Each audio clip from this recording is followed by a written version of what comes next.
the translator at the center of a massive sports betting scandal. Hi there, everyone. I'm Jeff, and this is Plain English, where we help you upgrade your English with stories about current events and trending topics. And it's not just the stories either. We also show you in every lesson, we also show you how to use one new English expression or phrasal verb. And these are great because every single one of these English expressions can help you communicate an idea in English. And that's what this is all about, right? Well, today's story is about a translator for a sports star. Ippei Mizuhara translated for Shohei Ohtani, a Japanese baseball star who now plays in Los Angeles. And he, the translator, stands accused of stealing over $16 million from Ohtani and using it to pay off sports gambling debts. It's a wild story. In the second half of the lesson, I'll show you how to use the English expression caught up in. This is lesson number 673, so that means the full lesson, the transcript, the quizzes, translations, exercises, activities, all that is available at plainenglish.com/673. That is thanks to JR, the producer. Ready to get started? Here we go.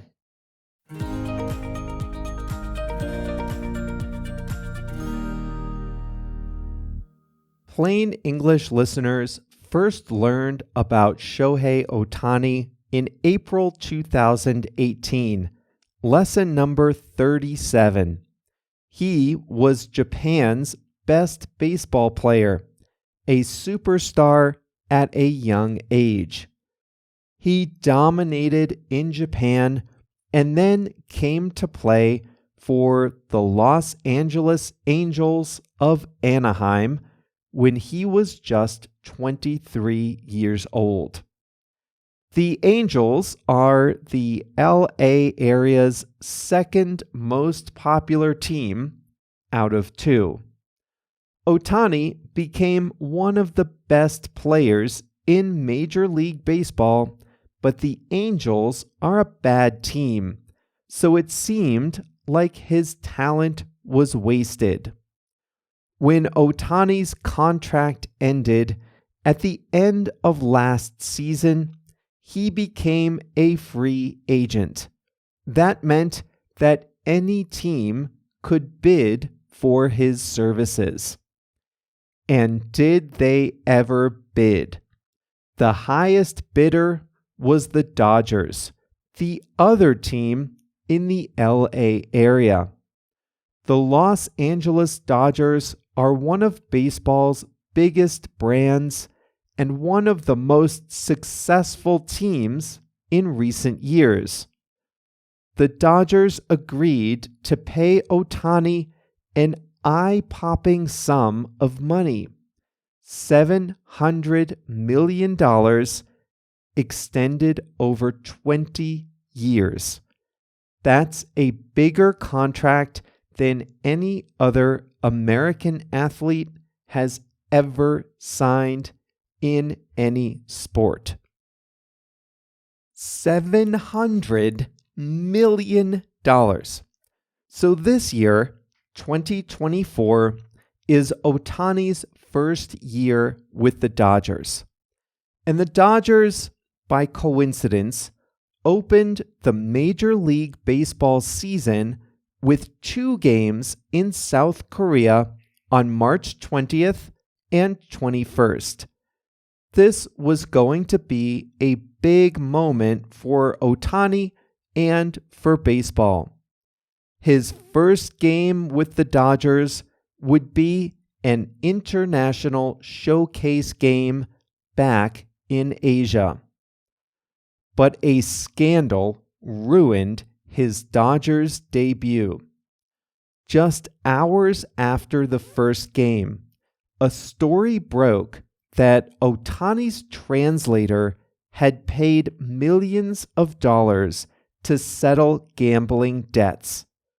Ohtani speaks Japanese and employed a translator to help him interact with the media, talk to his teammates and coaches, and to navigate life in the United States. Ippei Mizuhara was born in Japan but had lived many years in California. He had worked for Ohtani in Japan and for Ohtani's entire time in the U.S. Speculation started immediately after the story broke. Was Ohtani, one of baseball's biggest stars, caught up in illegal gambling? Did Ohtani make the bets himself? Did he and Mizuhara bet on games that the baseball star was playing in? Did the scandal go deeper than just these two?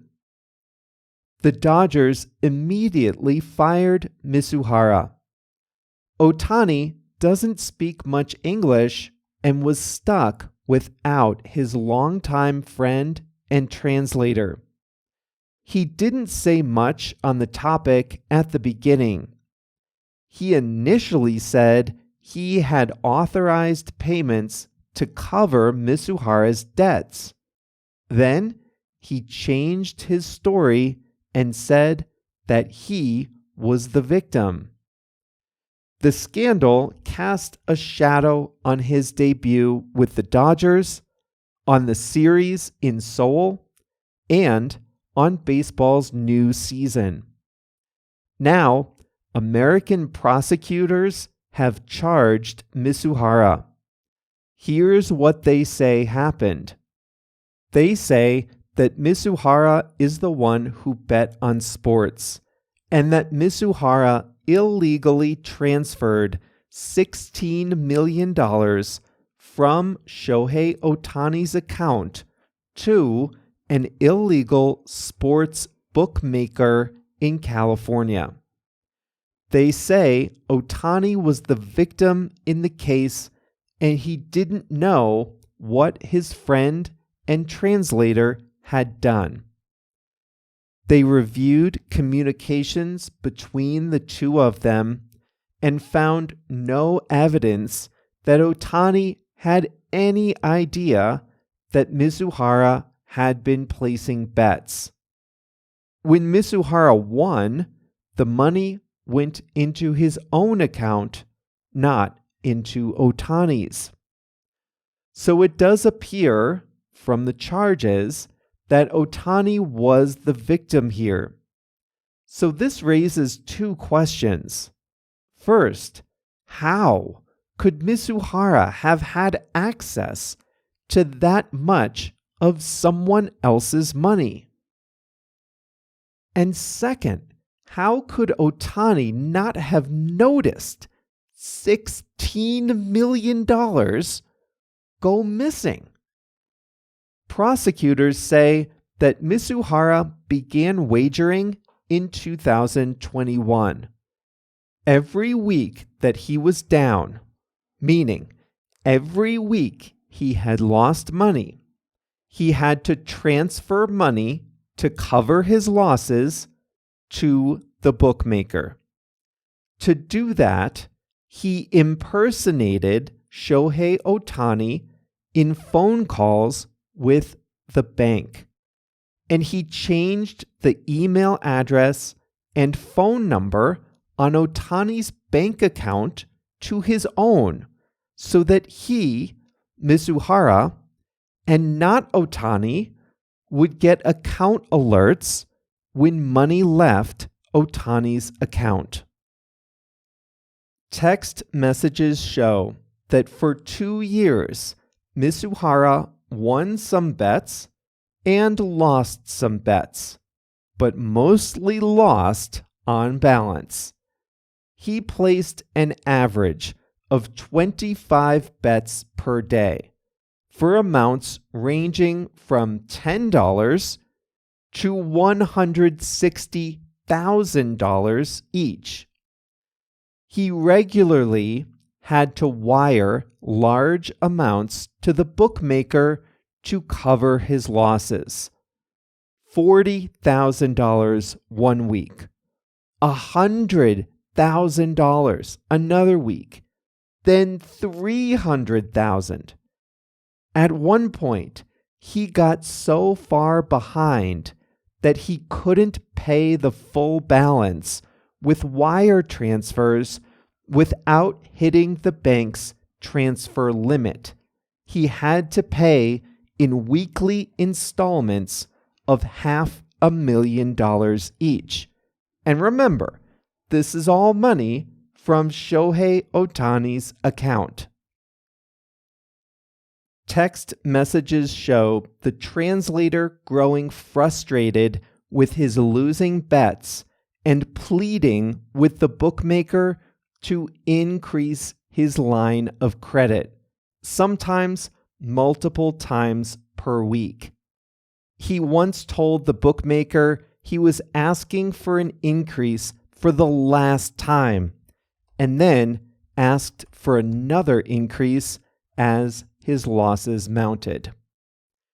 In total, he won $142 million in wagers and lost $183 million, leaving a net loss of almost $41 million. He didn't have a chance to pay all his debts. He stopped making his weekly payments. The bookmaker grew frustrated, then angry, then threatening. The bookmaker threatened to approach Ohtani on the street.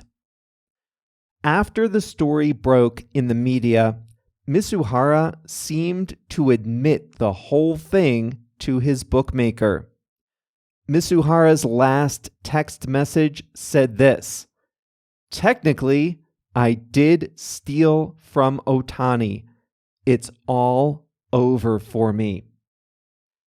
So how did Ohtani not know what was happening? That is probably the biggest mystery, but there are some clues in the reclusive star's behavior. Ohtani doesn't seek the spotlight, and he doesn't live a flashy lifestyle. He lived in a dormitory in Japan long after he was making very good money. He gave it all to his parents and lived off a $1,000 per month allowance. He came to the U.S. at age 23. Under baseball's rules, Ohtani would have been eligible to make a lot more money if he had just waited 2 more years. But he decided to move early, foregoing tens, maybe hundreds of millions of dollars. So maybe he just doesn't care much about material wealth?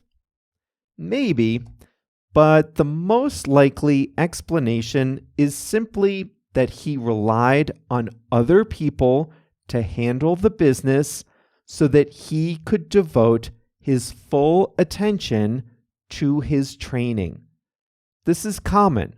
Sports agents often have departments that handle finances, publicity, sponsorships, and other off-the-field matters for their stars. The problem in this case is that Ohtani's agents, who were supposed to be looking out for him, the agents communicated with Mizuhara, the translator, and often Ohtani wasn't present in meetings or copied on messages. That means a critical safety net wasn't available for Ohtani. Nobody at his agent's office spoke Japanese.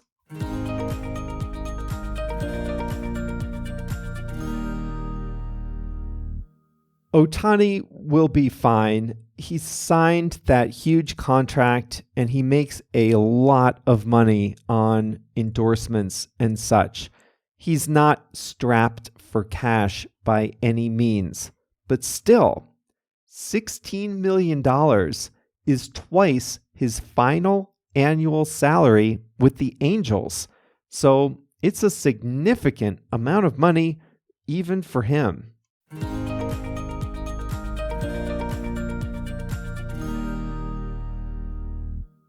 Now I'm going to show you how to use the English expression caught up in. We say that someone, a person, is caught up in something else. And we use this when a person becomes involved in something, usually something bad, and usually by accident or without fully understanding the situation. This can happen when someone gets a little bit involved in something bad or something they didn't mean to get involved in. Let's imagine that a teenager makes some new friends, and the boy wants to make a good impression on his new friends and fit in with the group. But imagine the group is involved in selling illegal drugs in school. This new friend might get caught up in selling drugs in school, not because he wanted to, but because he was responding to pressure from his new friends. He got caught up in something bad. So you can see from this example, when we say someone is caught up in something, we don't fully assign blame to that person, but we don't fully absolve the person either. The teenager who was selling drugs at school, we can understand his motivations. We can see how he didn't want to start doing that. It wasn't his idea. He wasn't the leader, but he should have known better. FTX, remember that? A lot of people at FTX didn't have any idea that the company's leaders were committing fraud. But a few people at the top did get caught up in the scandal. They got caught up in the scandal. It wasn't their idea, but they eventually found out about it and participated in it, or at least didn't stop it. You'll remember Sam Bankman-Fried was the founder of FTX, and he was convicted of fraud. But other company leaders pleaded guilty to fraud too. They weren't the masterminds. They weren't the leaders, but they weren't totally innocent either. They were caught up in the scandal. Giorgio Armani is a luxury goods company. Armani is caught up in a scandal now about working conditions. An investigation alleges that an Armani supplier, not Armani the company, a supplier, hired workers illegally and treated them poorly. The investigation is not over, but some would say Armani is caught up in the scandal. The scandal is not about actions the company directly took, but instead about actions its suppliers took. Companies are generally responsible for making sure their suppliers behave properly. So if you say Armani is caught up in the scandal, you imply that Armani isn't 100% innocent and isn't 100% guilty. It's not their actions directly, but they should have investigated their suppliers in more detail. You can be caught up in something even if you didn't do anything wrong. If you go out for a peaceful walk, but then a huge protest march comes by and you can't find a way out and you're stuck in the protest, you can say you got caught up in the protest. That doesn't mean you joined it. It doesn't mean you or anyone else did anything wrong. You were just involved in it without wanting to be. Shohei Ohtani is a baseball star. He started his career in Japan. He's now in the United States. And last month, a sensational story broke. His translator had paid millions of dollars to settle gambling debts. And when the story first came out, people wondered, is Ohtani himself caught up in the scandal? People asked, is he involved somehow? Did he agree to pay his translator's bets? If so, that would have been bad. Not as bad as the betting, but it would have been bad. That's not what happened, though. It appears now, from the evidence released so far, that Ohtani was the victim, not a participant in the crime. And in that sense, he was caught up in the scandal. He became involved in it even when he didn't want to be. He didn't do anything wrong, but he was involved as the victim. What a crazy story that is. The charges were only fully detailed a few weeks ago here in April 2024. There hasn't been a trial yet. We'll see if the translator pleads guilty or not. His lawyer's statements certainly made it seem like he would admit his guilt, and the text messages don't look good for him. We'll have to keep watching and see what happens. Now listen, twice a year here at Plain English, I give you updates on previous stories. But there are lots of small updates that I can't include in those special update lessons, but I can include them in our emails. Now, for those of you who don't know, JR sends out an email every Monday and Thursday. A bunch of us here at Plain English work on those emails. JR, me, and our colleague Melissa. And in those emails, we often put links to articles about past topics. Now, one of the great things about learning English with us is that you learn about the world, what's going on. You're up to date on the latest stories. The emails that JR sends on Mondays and Thursdays are a great way to continue learning, and it's free. So yes, we tell you about the news story and the expression that came out that day, but we also tell you about the latest news on previous stories we've talked about. So if you like listening to the stories, if you like being up to date on what's going on in the world, and if you like doing that in English, then make sure to sign up for JR's emails if you're not getting them already. The way to do that is to go to plainenglish.com/mail, M-A-I-L.